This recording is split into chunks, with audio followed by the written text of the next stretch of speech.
Olá, meu nome é Isabela Camila Andrade, mestranda em Direito pela Faculdade Milton Campos, em Nova Lima, Minas Gerais, e venho compartilhar com vocês uma síntese ampliada do artigo publicado em coautoria com o professor André Rubião, coordenador do mestrado, e com o também mestrando Bruno Brange Lichakovski. Nosso trabalho se intitula Responsabilidade Civil por Danos Extrapatrimoniais dos Povos Indígenas, uma análise interamericana e propostas reparatórias para o Brasil, publicado pela Revista de Direito Ambiental e Sociedade da Universidade de Caxias do Sul. O objetivo central do estudo é analisar a responsabilidade civil do Estado brasileiro por danos extrapatrimoniais e territoriais sofridos por povos indígenas, com ênfase na violação de seus direitos fundamentais à terra, à cultura e ao ambiente. Partimos da premissa de que esses danos transcendem a dimensão individual e atingem coletividades organizadas em estruturas próprias,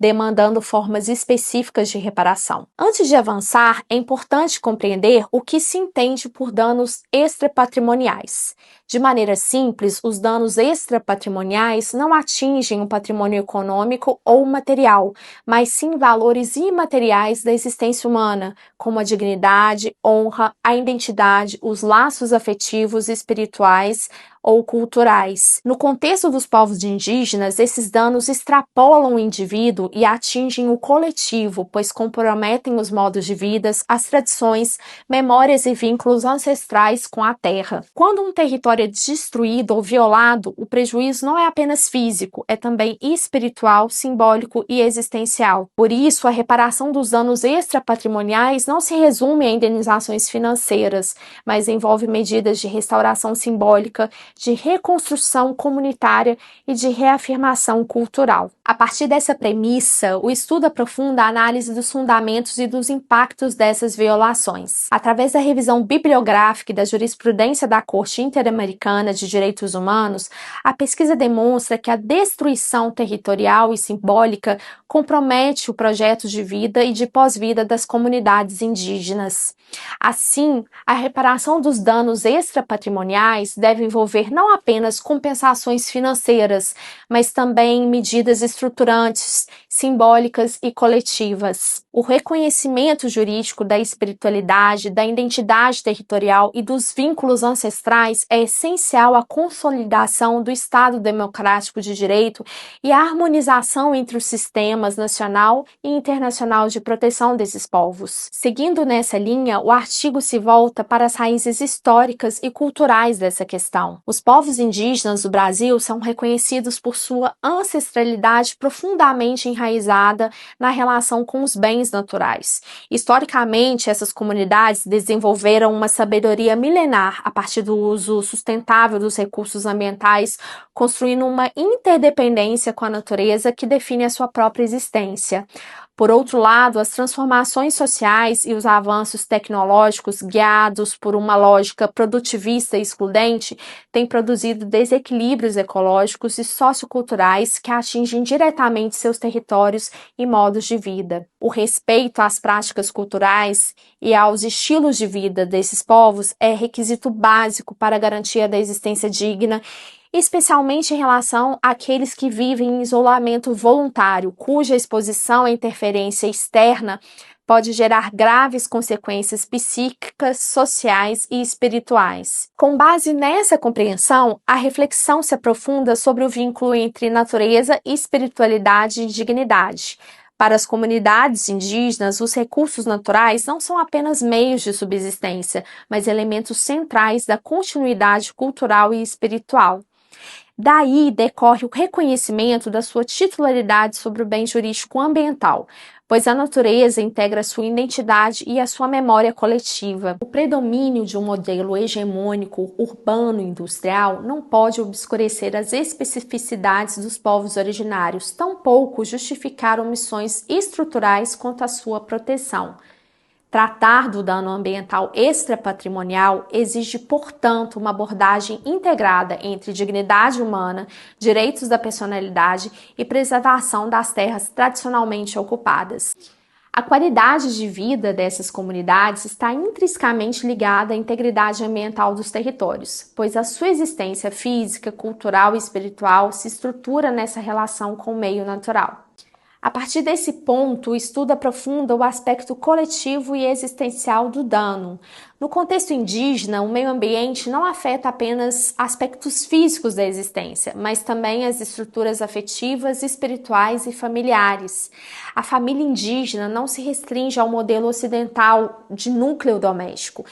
Ela é composta por vínculos territoriais e intergeracionais enraizados no espaço ancestral. Assim, quando o território é violado, ocorre a desestabilização do grupo como um todo, atingindo diretamente os seus laços afetivos, práticas culturais e continuidade simbólica. Esses danos se projetam sobre a psique e o espírito, provocando temor, ansiedade e vulnerabilidade diante da perda do sentido e da ruptura da ordem ecológica e simbólica. Por isso, o dano ambiental extrapatrimonial coletivo precisa ser compreendido também como um dano existencial, pois compromete o próprio projeto de vida e a harmonia espiritual do grupo. Com esse entendimento, o artigo propõe um novo paradigma jurídico e ético. A responsabilidade civil extrapatrimonial por danos ambientais cometidos contra os povos indígenas exige um novo paradigma normativo e epistemológico. A reparação deve ser entendida como reconstrução de sentidos, restauração de vínculos e reafirmação de direitos culturais e espirituais. A imposição de modelos jurídicos genéricos e insensíveis à alteridade indígena pode agravar as violações ao invés de saná-las. Portanto, o desafio do direito contemporâneo é incorporar a pluralidade de sentidos de justiça e de vida presentes no território brasileiro. Nessa ótica, a função preventiva e reparatória da responsabilidade civil deve ser compreendida como um instrumento de contenção de riscos, voltado não apenas à compensação de danos consumados, mas também à proteção eficaz de direitos fundamentais em situações de vulnerabilidade estrutural. Isso significa que, nos casos envolvendo os povos indígenas, o Estado deve adotar medidas concretas, contínuas e proporcionais e não se limitar a indenizações pecuniárias e genéricas. Em seguida, o texto avança para o campo normativo, destacando a base civil e constitucional da reparação. A responsabilidade civil, à luz do artigo 944 do Código Civil, estabelece que a indenização mede-se pela extensão do dano. Essa diretriz alcança também os danos extrapatrimoniais, incluindo aqueles que afetam dimensões imateriais da existência humana, como a dignidade, o pertencimento territorial e a identidade cultural. Com efeito, havendo dano espiritual, moral, ao projeto de vida ou à comunidade das terras indígenas, a indenização deve se traduzir em formas efetivas de reparação que respeitem as especificidades culturais e simbólicas dos povos afetados. Alguns prejuízos ambientais são imensuráveis, capazes de causar dores psicológicas, afetivas, biológicas severas, principalmente em comunidades isoladas, que não possuem recursos tecnológicos ou estruturais para lidar com tais impactos. Daí a necessidade de um olhar jurídico diferenciado, capaz de reconhecer o valor existencial desses grupos e a sua incapacidade de adaptação a contextos urbanos após a violação de seus territórios. O artigo se encerra com uma reflexão sobre justiça intercultural e ética reparatória. A proteção internacional dos direitos dos povos indígenas representa um marco na expansão dos direitos humanos coletivos, especialmente quanto à titularidade de bens essenciais, à reprodução cultural, espiritual e ambiental. A Corte Interamericana de Direitos Humanos reafirma que a posse tradicional não se submete a critérios privatistas, pois se estrutura em vínculos espirituais, históricos e ecológicos com a terra, um elemento ontológico da própria existência coletiva. O artigo conclui que a responsabilidade civil por danos extrapatrimoniais deve ser reconceituada como um instrumento de justiça intercultural e de reconstrução dos laços territoriais e espirituais rompidos. O Estado brasileiro, em consonância com os parâmetros interamericanos e constitucionais, precisa adotar políticas preventivas e reparatórias que envolvam a restituição dos territórios, a consulta prévia, a compensação culturalmente adequada e o reconhecimento oficial das violações sofridas. A reparação, nesse sentido, não é apenas uma obrigação jurídica, mas um imperativo ético de justiça intergeracional e de valorização da pluralidade epistêmica que constitui a nossa identidade nacional.